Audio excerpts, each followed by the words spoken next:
My name is Anna Sebastian. I am 29 years old. And 6 months ago, I did something that most people would call insane. I spent $10,000 to make everyone I loved believe I had lost absolutely everything. My home. My savings. My car. My business. Gone.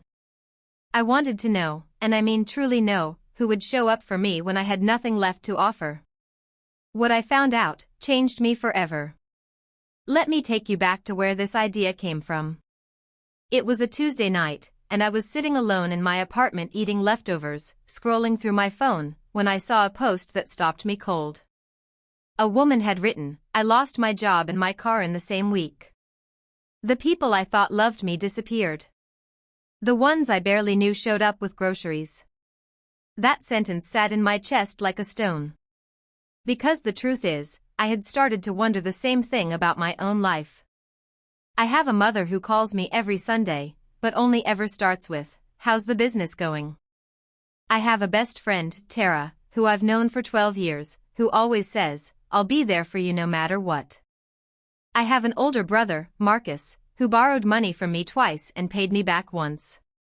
And I have a boyfriend, Natty, 2 years together, who always tells me I'm his person. But here is the question I could not get out of my head. Would any of them still show up if I had nothing? Not just emotionally. I mean practically. Financially. When it actually cost them something. I had the money. I had the time. And I had the desperation for truth that only comes from years of quietly wondering if the love around you is real or just convenient. So I made a decision. I called a friend who works in event planning and crisis simulation, yes, that is a real thing, and I said, "I need you to help me fake the worst year of my life. In 2 weeks." She said, and I quote, "Anna, I have been waiting for someone to ask me this." And just like that, the experiment began. Now before I tell you what happened, I need to be honest with you about something. Setting this up was one of the hardest things I have ever done. Not logistically, emotionally. Because staging a fake crisis meant lying to people I genuinely love. And there were moments, in the planning stages, where I almost called the whole thing off. I asked myself, is this ethical? Is this fair?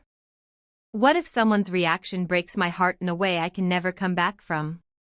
My friend, her name is Sandra, she looked at me and said, "Anna, you're not testing them to punish them.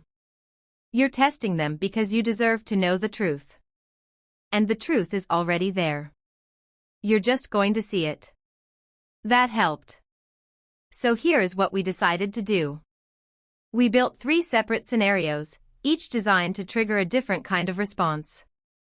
I would tell my loved ones that my small online business, which I had been running for 4 years, had been hit with a massive tax debt. $50,000. That I had already drained my savings trying to fight it. That I was about to lose everything. 2 weeks after the financial collapse story, I would tell them I had received an eviction notice. That I had 30 days to leave my apartment. That I had nowhere to go. This was the hardest one. In the final stage, I would directly ask for help. Not hints. Not vague sadness. I would look each person in the eye, or call them directly, and say, "I need help. I don't know what to do." Sandra hired a fake accountant to send official-looking documents. We used a real lawyer template for the eviction notice. We even set up a fake bank alert notification that I could screenshot and share. The total cost of everything, the documents, the props, the planning, the follow-up, came to just over $10,000. And I paid every single cent. Because some truths are worth every penny. I called my mother first. I told her everything. The tax debt. The drained savings. The fear. I let my voice shake, and honestly, I didn't have to fake that part very hard, because even just saying the words out loud, even knowing they weren't entirely real, made my chest tighten. My mother was quiet for a long moment. Then she said, "Anna, you really should have been more careful with your finances." That was it. No, what do you need? No, how can I help? No, I'm coming over. She followed it up with, your cousin just bought a house. She's very responsible with money. I sat on my kitchen floor after that call for 20 minutes. I didn't cry. I just sat there, very still, feeling something I didn't have a name for yet. Next, I called Tara. My best friend of 12 years. The one who always says she'll be there no matter what. She gasped. She said, "Oh my God," at least 4 times. She asked me questions, real, caring questions. How did this happen? What are you going to do? Have you eaten today? That last one. Have you eaten today? I almost broke character right then. Because that is the question that tells you everything about a person. Not what do you need? Which can be performative. But have you eaten today? Which means, I am thinking about your body, your survival, the smallest basic things. That question comes from love. Tara said she would come over that weekend. She said we would figure it out together. I told her I was okay for now. I said I'd reach out if things got worse. Then I called Marcus. My brother. Marcus, who I had lent $4,000 to 3 years ago. Marcus, who paid back $2,000 and then went quiet every time the other $2,000 came up. I told him about the tax debt. About the savings. About the fear. He said, "Dang, sis. That's rough." Then he said, "Hey, actually, since we're talking finances, do you think you could spot me $500 until next month? I've got a thing. I cannot make this up." I said I would think about it. And I got off the phone. Then I texted Nat. I didn't call, because I knew if I heard his voice, I would either break down or break character. So I texted. I sent him a screenshot of the fake bank alert. I told him what was happening. I told him I was scared. He texted back 6 minutes later. "Babe, that's so stressful. Do you want to come over tonight? I'll order pizza." Pizza. Now, I want to be fair. Pizza is not nothing. Showing up with comfort is not nothing. But something in me had hoped for more. Something more specific. Something more concrete. I said I would come over. And I did. And he hugged me, and it was warm, and the pizza was good. But he never once said, "I want to help. What do you need? How much is the debt? Can I do anything?" He held me.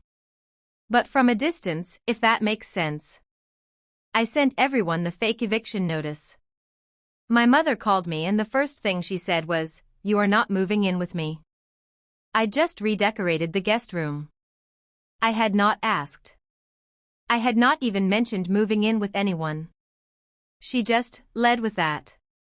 I told her I understood. I told her I was looking at options. She said, "Good. You're smart. You'll figure it out." And then she asked if I had heard from my cousin lately. Tara, on the other hand, called me within 3 minutes of receiving the notice.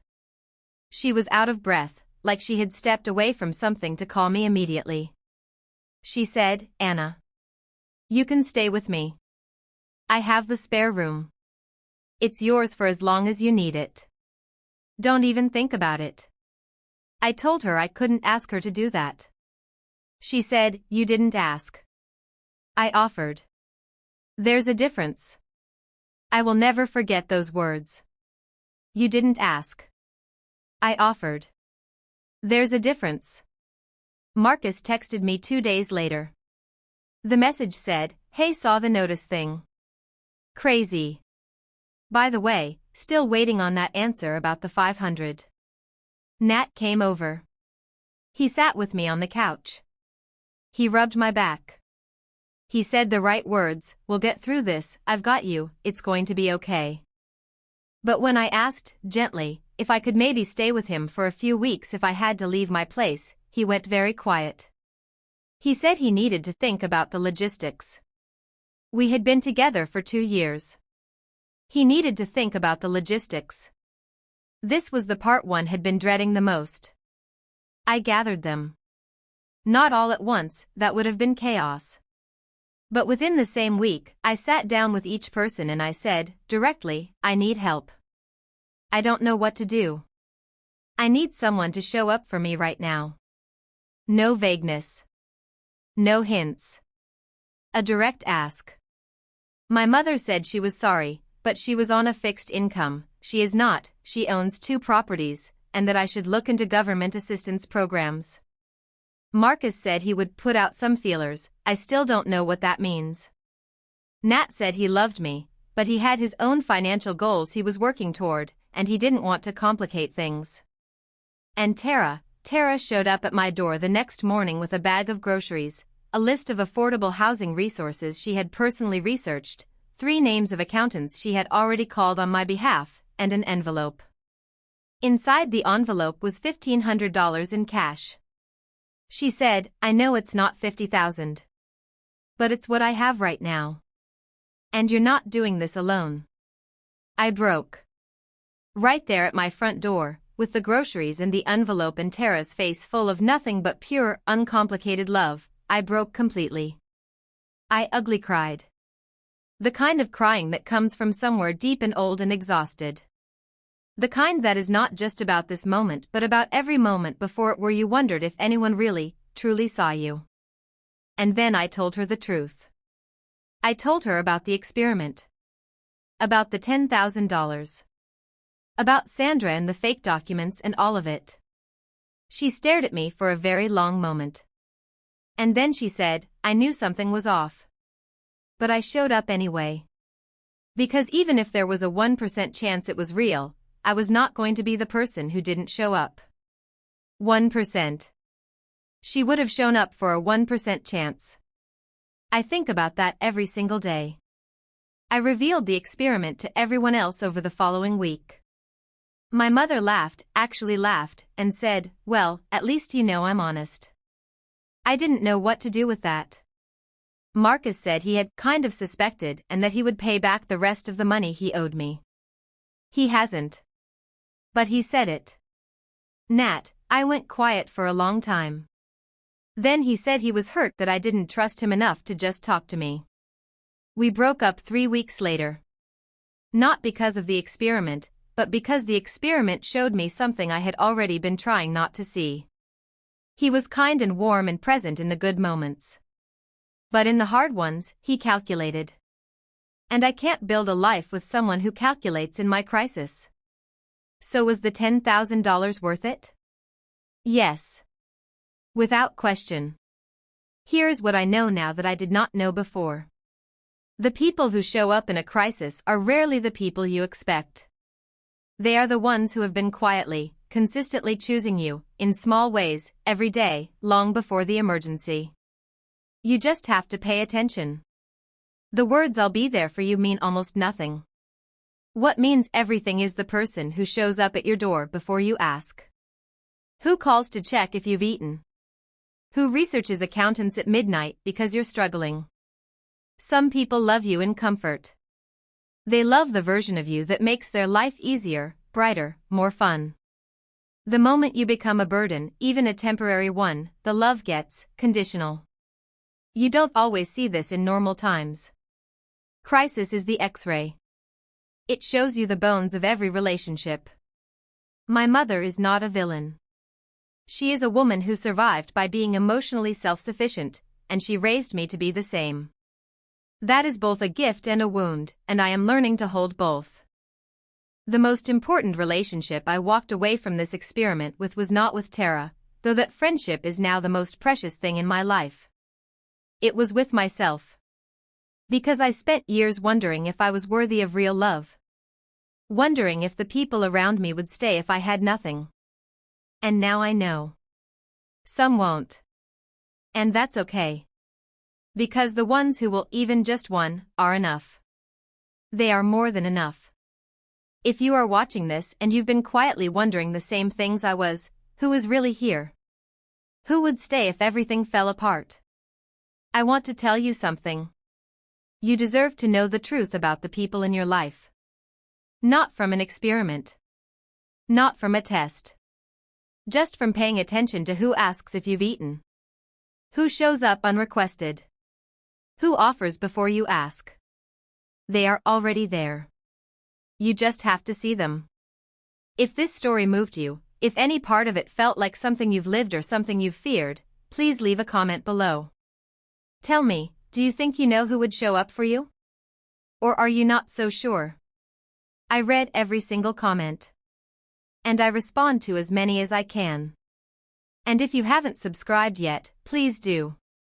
I share stories like this one, real, honest, sometimes uncomfortable, every single week. Because I believe we all deserve to feel a little less alone in the things we're too afraid to say out loud. Thank you for being here. Truly. My name is Anna Sebastian. And I am still standing.